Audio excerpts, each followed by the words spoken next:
Welcome to the eSports Report. On this week's show, we go over all the results from UMG Philly. Mathematically impossible, and the crowd, well, I think it's fair to say it's a TK.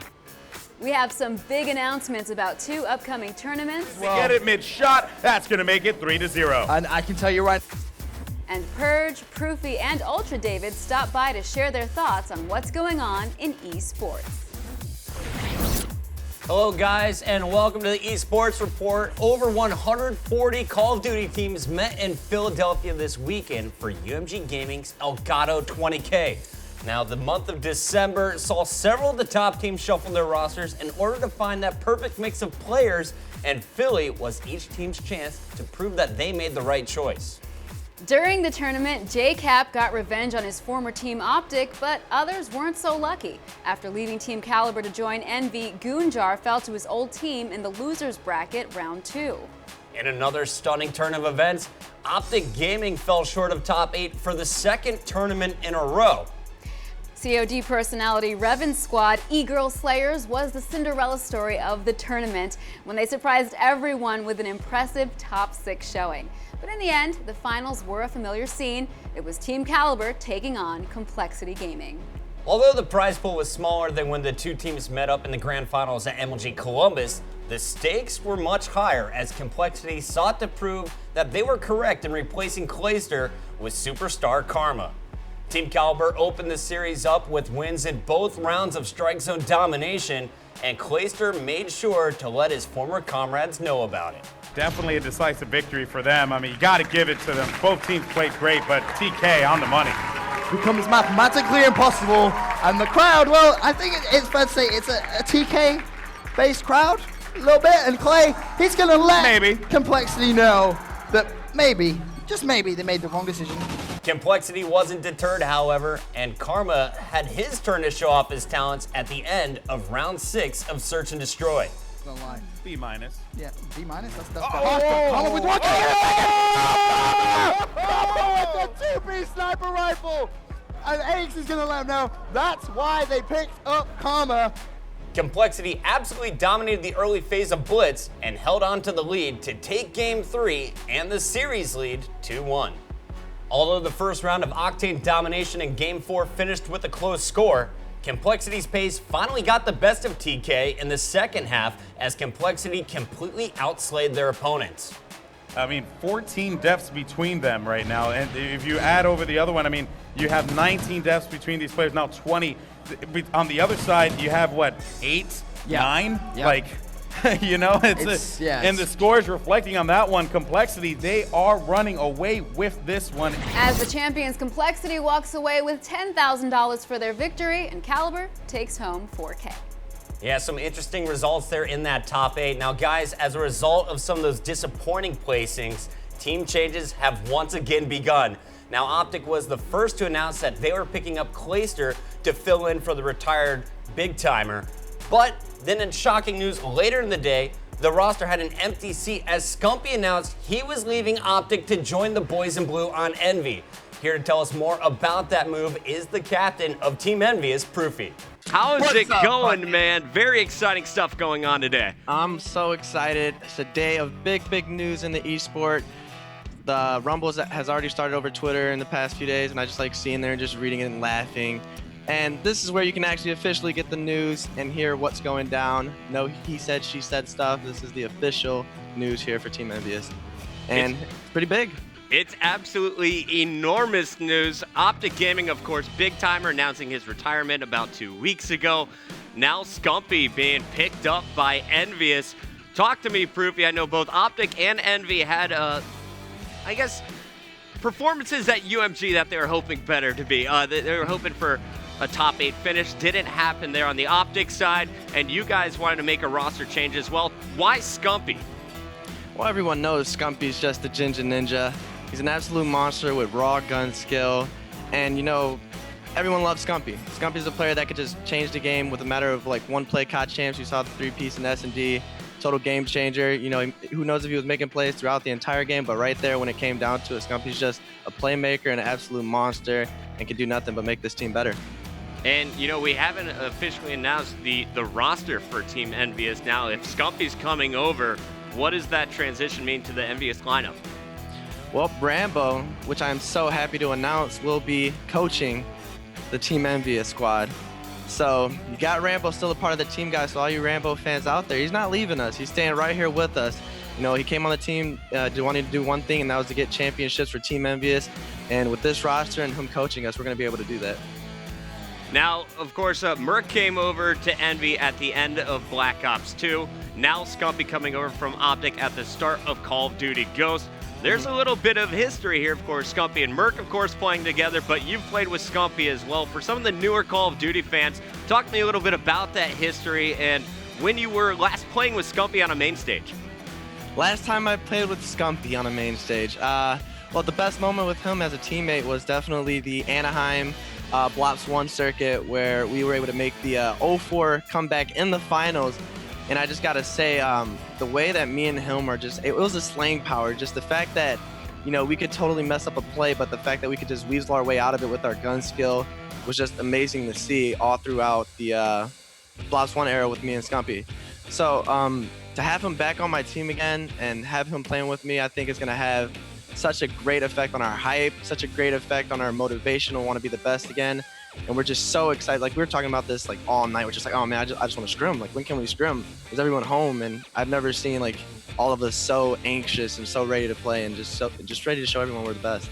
Well, with rumblings of the Call of Duty Championships hopefully coming up sometime in the near future, couldn't be better timing for Envy. You guys have made a number of roster moves recently. Of course, we haven't even mentioned Goonjar being picked up prior to that UMG event. Talk to me. What are the roles going to be on this team? Have you guys talked about it yet? We haven't talked too much about the roles, but I mean, you figure we did a matchup. Pretty much, we were comparing our team to Cole, and we got Scump versus Crimp, pretty much. Then it's going to be me versus Aches, and then you got Goon versus Karma, and then you got Joe matching up against Teep.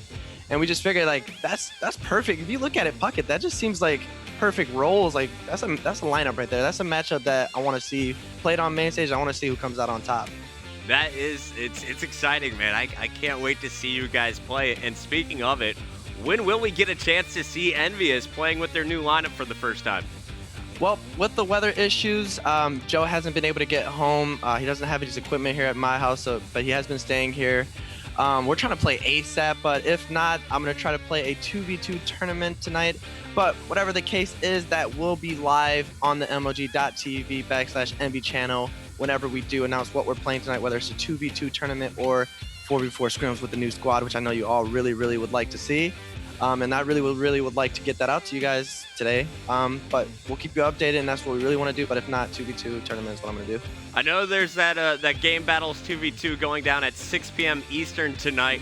Are you going to be playing with Scumpy in that one? I know that's what everyone wants to see. I mean, that could possibly be the return of Robo King. We were a dominant duo in MW3 dubs, so I don't know. Started off with a 2v2 win at 6 p.m. We'll see. I want to. Absolutely huge news for both organizations, of course. Congratulations not only to your squad, but also to the team owners and managers, Hastro and Hector from Optic Gaming. I know they had a long day yesterday figuring out the deal. Today it is official. Congratulations on the lineup change.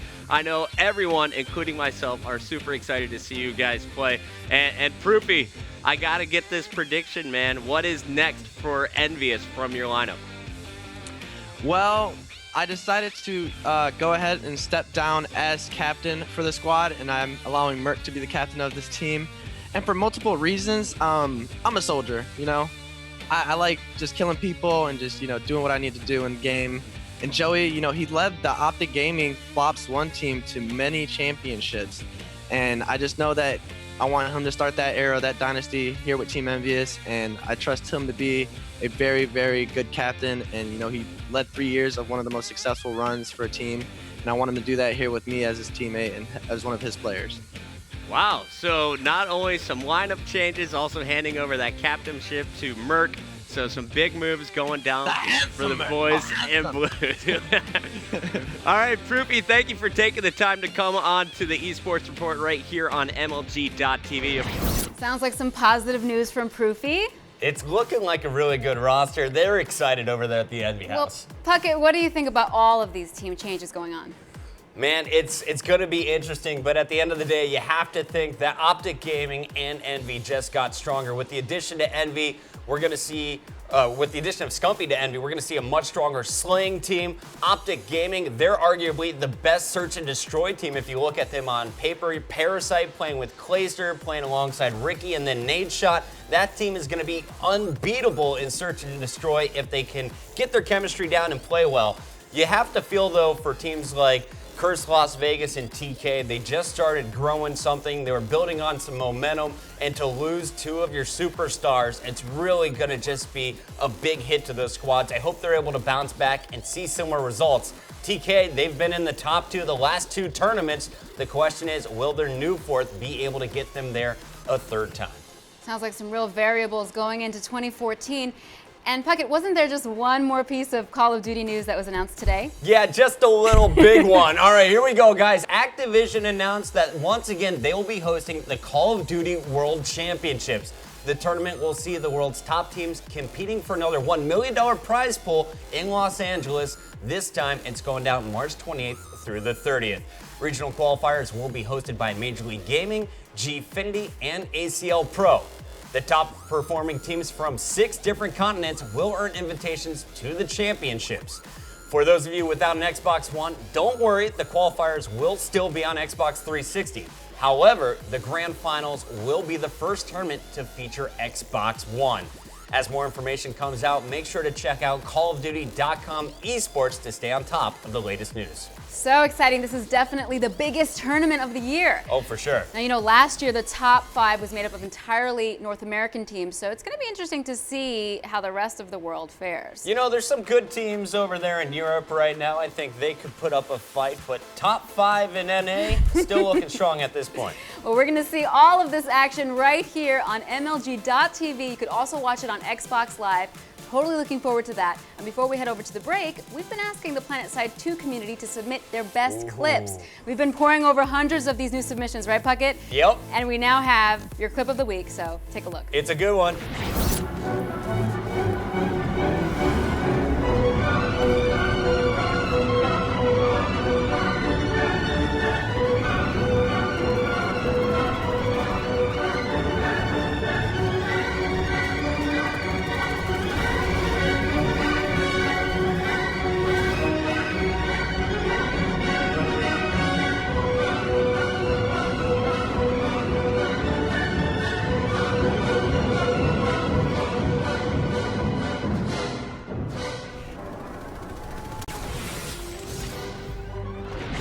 Looks like I need to play some more PlanetSide 2. Well, guys, when we come back, we have the Dota 2 results from WPC and the Red Bull ECL.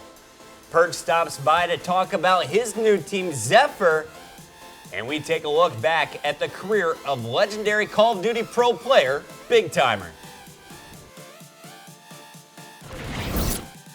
One of the longest Dota 2 tournaments of the year came to a close last weekend. The WPC Ace League has been going in full force since September, and on New Year's Day, Invictus and DK met in the best of 7 finals for a chance at the $163,000 top prize. Now, DK had been putting together a solid end to the 2013 season, taking second at MLG Columbus and first at the Fangyun Hegemony Battle, while IG was looking for their first victory in a major since March. Coming in as the underdogs in the match, IG jumped out to a quick and surprising 3-0 lead in the series, including a fantastic comeback in Game 1 after they were just completely wiped in a level 1 team fight. It out. They find one way up, they toss him, they avalanche him, the BKB comes out, and it's not going to matter. Burning just right-clicks for the death anyway. Easy. Veil comes off. Oh, here comes the View and the Nova. Oh my god, so much damage. Faith is going to drop to 1 HP. He cannot take any ounce of damage, and he does. This is it. Banana This is tosses it. up. Oh, GG! GG! After a 3-hour intermission, the two teams came back to resume the series. Heading into the break, DK looked like they were done for.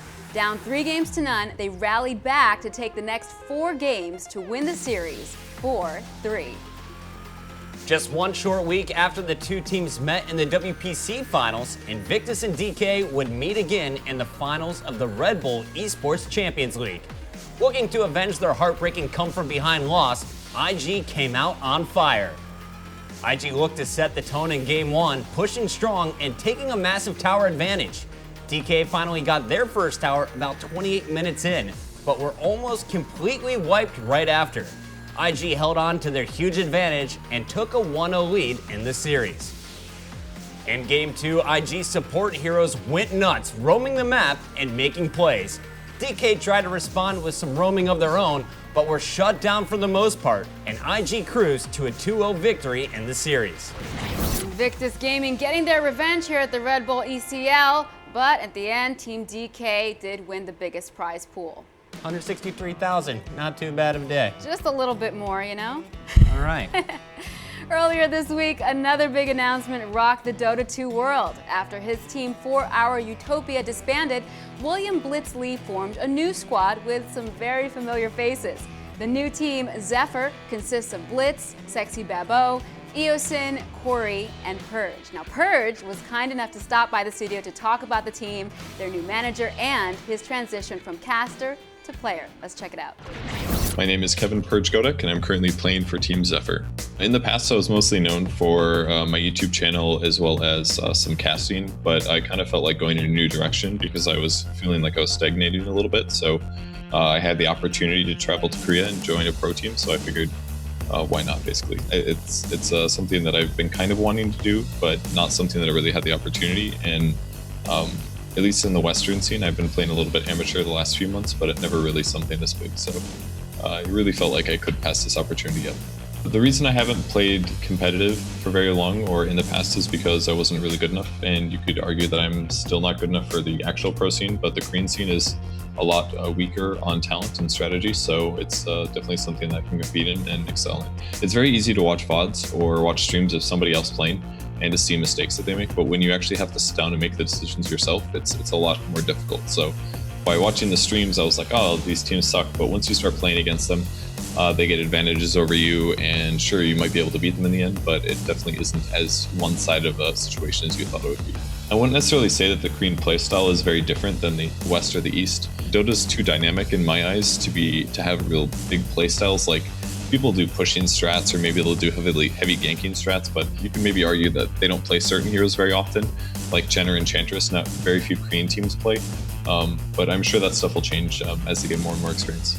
Our training regimen is pretty standard as far as I know. We just play every day, more or less. But basically, we just play around 4 to 5 hours, maybe a day, of actual scrims. And then we probably each individually play at least an hour to 4 hours of pubs a day.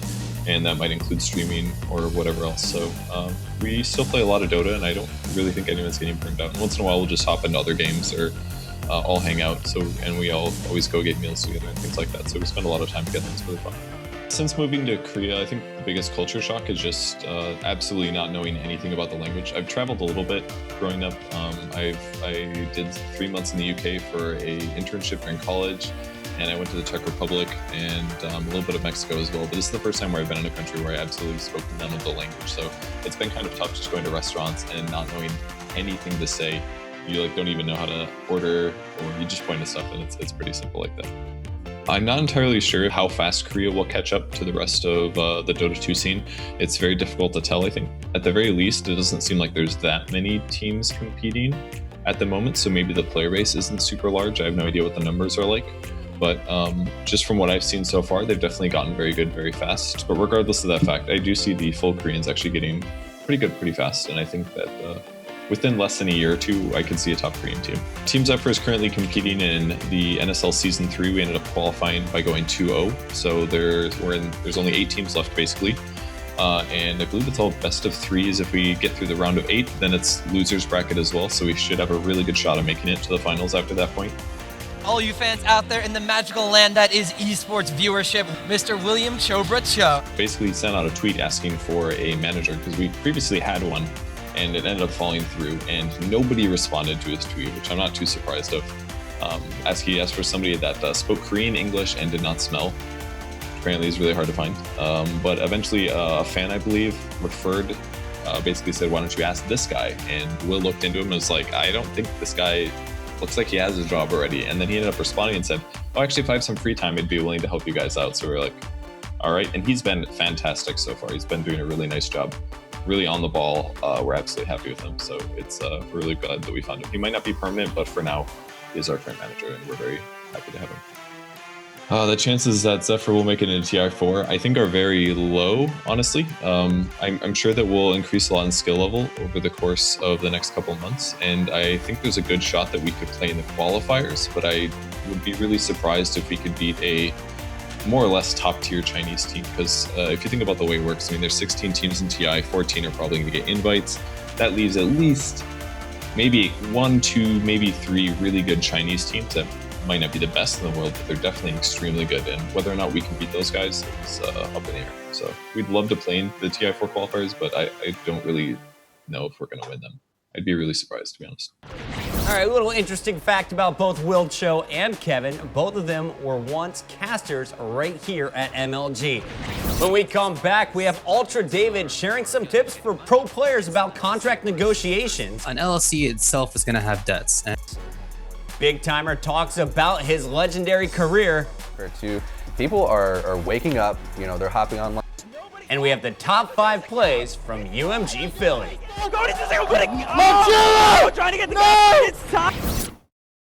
Welcome back on the League of Legends front. Group stage has ended and OGN's the champions, and the round of 8 has been played. Thus far, Season 3 World Champions SK Telecom T1K still have yet to drop a single game. KT Rolster Bullets and CJ Entis Blaze met for a rematch of their Champions Summer quarterfinal match. KT Rolster Bullets and CJ Entis Blaze met for a rematch of their Champions Summer quarterfinal match. KT's team fighting ultimately pushed them past Blaze once again. Emperor has good positioning on this one, though. Flashing ahead to try to get some more damage in. A huge shockwave from Ryu, though, and that's going to help close out this fight for KT. Blaze's sister team Frost had their own chance for revenge against Ozone. But Ozone showed their poor performance at Worlds were behind them as they took the set 3-0. Ace dodges a solar flare. Oh, Zenith Blade gets dodged as well. But there's a true shot barrage, and Imp picks that one up. Nice snipe there. Helios on the run. Dade trying to poke him with spear. Uh-oh. Evelyn caught once again. Helios has not had a good game. 4 teams still remain in the OGN bracket, where the first place prize will net one lucky team $75,000. Nice chunk of change right there. Now, late last week, 2 major streaming and esports related issues caught the attention of Reddit. The first was Starcraft pro player Hyun coming forward to say that he hadn't been paid by his team's management in several weeks. Well, we decided to reach out to one of the leading experts in video game and entertainment law to get his opinion on how each of these situations should have been handled and what the likely outcomes will be. Here's Ultra David with his thoughts. Hey everybody, this is David Graham, aka Ultra David. I'm an attorney specializing in entertainment, video game law, IP, and internet law. So an LLC is a limited liability company. The main reasons to do it are that it can shield its owners from some liability, from personal liability for debts of the company. As far as what the differences are for Hyun in getting money against an LLC or against a person, an LLC itself is going to have debts, and there are situations where the owner of the LLC shares in that liability, and those situations are like cases of fraud. That's one kind of situation where that works. If there's no real separation between the company and its owner, if it's like more or less the same person, if the creditor suffers something particularly unjust. So there are these ways to get through. But as far as the debt itself goes, the company or Simon, whichever, would be required to pay off that debt to the extent possible. If that money just doesn't exist, then there's not a ton that you can do, at least in the US. Oh, for Simon, certainly breach of contract is a major thing going on right now, or that should be going on in any case. I would have to think that there should be some bankruptcy concerns for him. There might be some fraud concerns depending on exactly how things went down. That's hard to say without being closer to the case itself. When I talk to pro players or to pro teams, the things that I most want them to pay attention to in drafting contracts are the conditions for payment. When are you going to pay players? Under what circumstances do you have to pay players? I also recommend a very close and detailed look at the exact obligations required on both sides. So what is it that the team can require the player to do, whether it's social media stuff or wearing certain clothes that the team puts together, or whether it's something more like having to put a video together from time to time, having to write a blog from time to time, things like that. And if you're the player, what can you require of the team? Can you require that the team house you, or that the team puts you up in a hotel? Can you require that the team pays for travel, that the team pays you a monthly salary, all these different kinds of obligations? And then something that I see commonly missed, but that is very important, is the conditions for termination of the contract. When does the contract end, and who can end it? Which side can do it, and under which circumstances? Is it when the player is starting to play badly, or can it happen at any time? Is it when the player acts out in a way that kind of decreases the value of that player to the team, or is it something else? Can the player voluntarily leave? These are things that are often left unaddressed for whatever reason in some of the contracts that I've read, and they're things that I always try to pay attention to. Great tips there for pro players from David.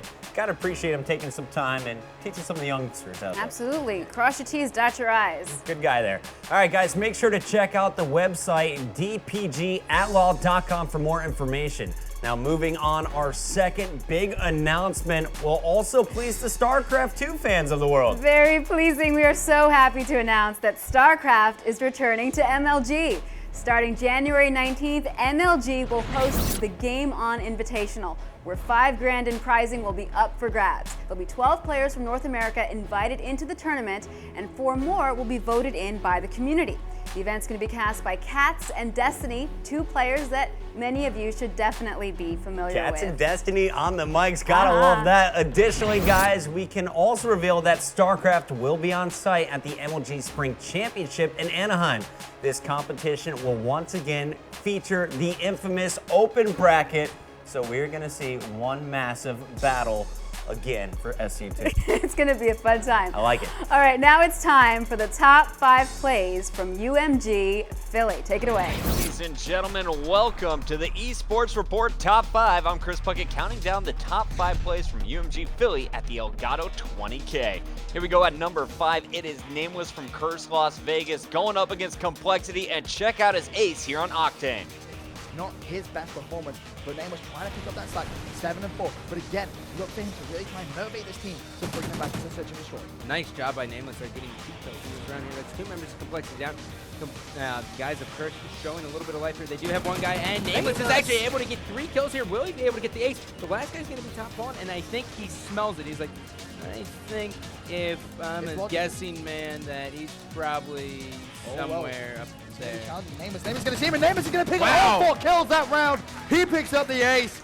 That was Nameless at number 5. At number 4, it's his teammate Miracles coming down to the wire. BL Fire trying to capture the flag. Miracles, though, going huge for Las Vegas to secure the round win with a huge 3-piece. Miracles going big in the last couple of seconds. One more going for the pre-fire. Doesn't matter, 72 to 73, 4 seconds left. Miracles, take a bow, my friend. That was a fantastic hold. If they'd have capped that, New York could well have won the match. At number 3, it is the epic conclusion to Eagle Slayers versus Curse Las Vegas and Blitz regulation time. Answered back. Now 13 and 12. You got to start seeing them making some plays, but I love E-Girl Slayer's passion right now as they're coming out. The first round they did beast, but the second one, look at this though, sliding in. Next is going to get another cap, but it was again a same thing, an exchange going down. It's still a 1-point difference. And Miracle's able to clean up Next right there. Let's see if he can get another kill. He cannot. So man, it's just back and forth, and it's tied right now with 25 seconds left. 3 down for Eagle Cap Slayers. going down. We now have Curse with a 2-point lead. Look at this, coming out with only 15 seconds on the clock. They managed to finally take the lead, and they've got a solid one with 1 point on the clock. Miracles picking up a huge shot right there, trying to play it aggressive, keeping the aggression into their base. Nobody, oh, no, but there was a cap. It's tied. Oh my God, it's tied trying to get the cap. It's tie game. Oh my gosh. I thought he had that. Look at this final kill cam. Machilla coming out huge, getting shots on with the pow pow. What's okay? Oh! There it is, ladies and gentlemen, a tie game. We're going to be going into overtime on Blitz. And now for your top 2 plays. Here at number 2, we have TP with the game-winning cap against FaZe in overtime Blitz, all tied up 2-2. Top left of the screen, Oh, no. someone in American. If he Oh, no. smart, he just got destroyed. That isn't even This funny. is exactly what FaZe needed to do, was go right back to the base and basically do damage control, but the members of Complexity are surging in. TP now pushing up, there's a guy in the diner, and he is able to gets it! Oh, Complexity got it! And Complexity will take game number 3. They are going to stay alive in this tournament.